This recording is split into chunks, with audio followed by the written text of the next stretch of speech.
اتكلمنا في المجموعه اللي فاتت من الحلقات في نقط مهمه جدا ليها علاقه باننا ازاي نعرف نحدد مكان نجمه في السماء. فاول نقطه اتكلمنا عن ان مكانك في مصر مثلا هيختلف عن مكانك، او السماء بالنسبه لواحد في مصر هتختلف عن السماء بالنسبه لواحد واقف في جنوب افريقيا او في استراليا مثلا، وان الهواة او اللي بيعملوا الخرائط السماويه، وده موضوع هنتكلم عنه بعدين، قسموا السماء لنص شمالي ونص جنوبي. رقم 2 اتعلمنا برضك ان انت لو واقف مثلا في اسطح بيتكم الساعه 8 بالليل غير لو واقف الساعه 2 بالليل في نفس الليل، هتشوف نجوم مختلفه. وده لان النجوم زي الشمس بالظبط، زي ما شفنا في برنامج ستيليريوم، بتخرج هي كمان من الشرق وبتلف في السماء لحد ما تبقى في اعلى نقطه ليها، وبعدين ترجع تنزل في الغرب تماما. وده بسبب ان الارض بتلف حوالين نفسها قدام الشمس.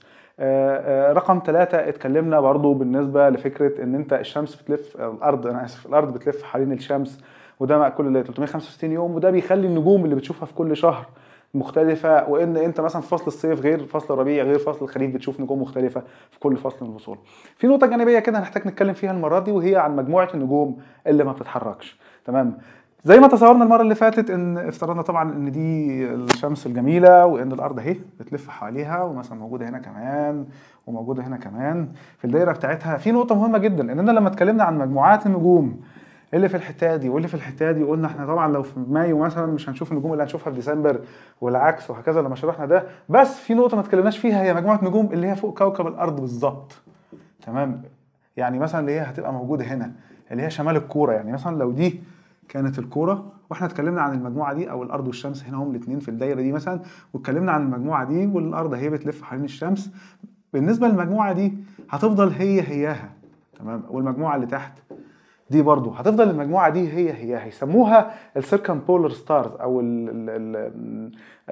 النجوم اللي موجودة في الدائرة الشمالية، او اللي بتلف شمالا، اللي هتفضل موجودة على طول في نقطة الشمال بالنسبة لك. وده هيقودنا فيما بعد لنقطة مهمة جدا، هي تحديد الشمال الجغرافي، لان احنا بنعرف اهو ان فوق الارض او في منطقة شمال الارض مجموعة النجوم اللي موجودة هتفضل على طول، لانك مهما رحت شمال ويمين حوالين الشمس بتظل المجموعة اللي فوق هي. خلينا نشوف ده على الكرة الارضية. كويس، ادي الكره الارضيه. تمام، وزي ما قلنا ان الكره السماويه حواليها هيت، والمفروض ان في نجوم في كل حته موجوده هنا، ونفترض مثلا ان في النجمه دي موجوده في حته هنا، والارض زي ما احنا عارفين بتلف حوالين نفسها، وزي ما احنا عارفين برضو بتلف حوالين الشمس. تمام، المجموعه من النجوم اللي موجوده في الحته دي في شمال الكره الارضيه هتفضل باينه لكل السكان. طبعا اللي في النص الشمالي، اللي في النص الجنوبي لهم برضو مجموعه ثانيه يشوفوها طول الوقت، هتفضل موجوده على طول مهما الارض لفت ومهما الليل لف، ومهما لفت الارض حوالين الشمس او لفت حوالين نفسها. النقطه دي مهمه جدا، علشان هي مسؤوله عن اننا نتعرف على القطب الشمالي. ليه بقى؟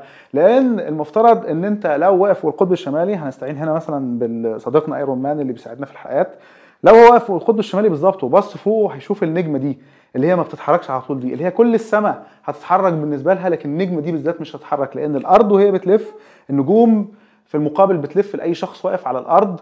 لان طبعا احنا قلنا الارض كبيره جدا، ومش هيبان للي واقف على الارض ده ان الارض هي اللي بتلف، هتبان السماء هي اللي بتلف، ما عدا النقطه الثابته اللي في القطب الشمالي دي. النجمه اللي موجوده في نقطه القطب الشمالي اسمها بولاريس، او النجم القطبي. النقطه المهمه هنا ان لو انت واقف في القطب الشمالي هتشوف النجمه دي فوقك بالظبط زي ما الايرون مان هنا شايفها. لكن لو انت في مصر مثلا، زي هنا اهو، لو انت في مصر مثلا مش هتشوف النجمه فوقك على طول، لان فوقك على طول هيبقى حاجه تانية هنا، لكن هتشوفها في اتجاه الشمال بس بميل شويه، اللي هي النجمه اللي مش بتحرك في حين ان كله بيتحرك. خلونا نروح لستيليريوم ونشوف النقطه دي بالنسبه لك اهي. ادي قدامك